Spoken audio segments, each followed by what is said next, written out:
আপনাদের এই সহযোদ্ধা মাঠের মানুষ তামিম ইকবাল যিনি ভোটে ছিলেন আর কি, যিনি উইথড্র করেছেন, তিনি যাওয়ার দিন বলেছিলেন যে এই পাইলট বাই পাঞ্জাবির মতো এই বাংলাদেশি ক্রিকেট একটা কালো অধ্যায় বলেছেন, পুরো নির্বাচন প্রসেসটাকেই একটা অধ্যায় বলেছেন।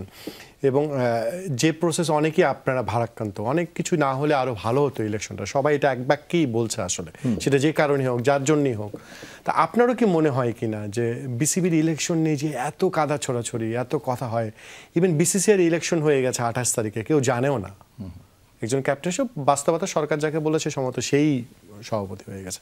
আমাদের ফোকাসটা অতিরিক্ত বেশি নাকি ইলেকশনের দিকে, আপনার মনে হয় কিনা?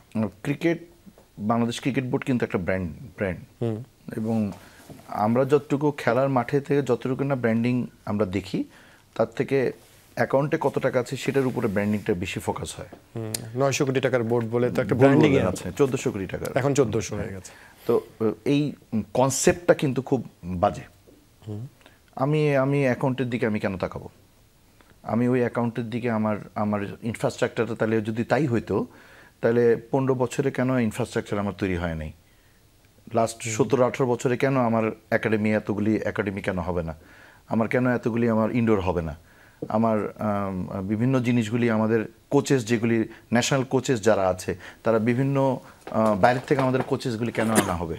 ইভেন আপনার আম্পায়ারিং বিভাগের কথাও যদি বলি, যত সমালোচনা ছিল গত 15 বছর, exactly thanks to Jamuna TV যে আপনারা এই জিনিসটা উইথড্র করে মানে আপনি নিয়ে আসছেন। এই আম্পায়ারিংয়ের ব্যাপারটা যেভাবে আপনারা দিয়েছেন, তাতে আজকে দেখেন, আজকে সবাই বাংলাদেশ টিমের যত না খেলা সবাই দেখে। আজকে সাউথ আফ্রিকা এবং পাকিস্তানের যে সিরিজ হবে সেখানেও সৈকতের কথা আসতেছে কেন? বিকজ বাংলাদেশ ওখানে পার্টিসিপেট করতেছে। তার মানে কি, আম্পায়াররা কিন্তু বাংলাদেশের ফ্ল্যাগ, ক্রিকেটারের সাথে সাথে আম্পায়াররা কিন্তু বাংলাদেশের ফ্ল্যাগ আপনার বহন করছে। এটা আলটিমেটলি কিন্তু ডিপার্টমেন্টের একটা প্রাইড, যে ডিপার্টমেন্ট এত নিচে নেমে গিয়েছিল জাস্ট বিকজ অফ কার্যকলাপের কারণেই। আস্তে এইটা কিন্তু আলটিমেটলি উত্তরণ কিন্তু ঘটেছে। কেন হয়েছে? Because of the leadership.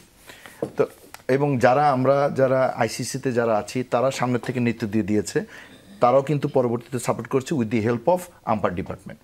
So আপনি দেখেন, এই যে এত কাদা ছেঁড়াছেড়ি যে জিনিসগুলি হচ্ছে বা এখনও যেটা হচ্ছে, সেটা কিন্তু আমাদের জন্য খুব খারাপ।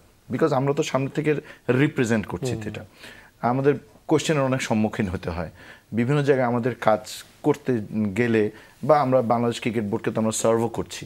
তো সেক্ষেত্রে যখন আমাদের জিজ্ঞেস করে যে রাহুল ভাই, আপনাদের তো ক্রিকেট বোর্ডের এত এরকম কথা হচ্ছে, কেন হচ্ছে?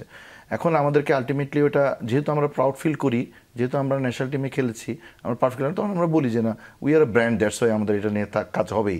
মেসিকে নিয়ে কথা হবেই, ম্যারাডোনাকে নিয়ে কথা হবেই, রোনাল্ডোকে নিয়ে কথা হবেই।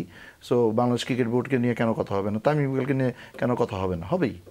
আপনার পয়েন্ট আমি বুঝতে পারছি, মানে যেটাতে আকর্ষণ থাকবে, অনেক মানুষের ইনভলভমেন্ট থাকবে। আমি অনেক পজিটিভ সেন্সের থেকে বললাম, আমি নেগেটিভ সেন্সের থেকে কেন বলবো? কি কারণে বলবো নেগেটিভ সেন্সে? বিকজ আমার এখানে নেগেটিভিটিটা হওয়ার কথাই তো না।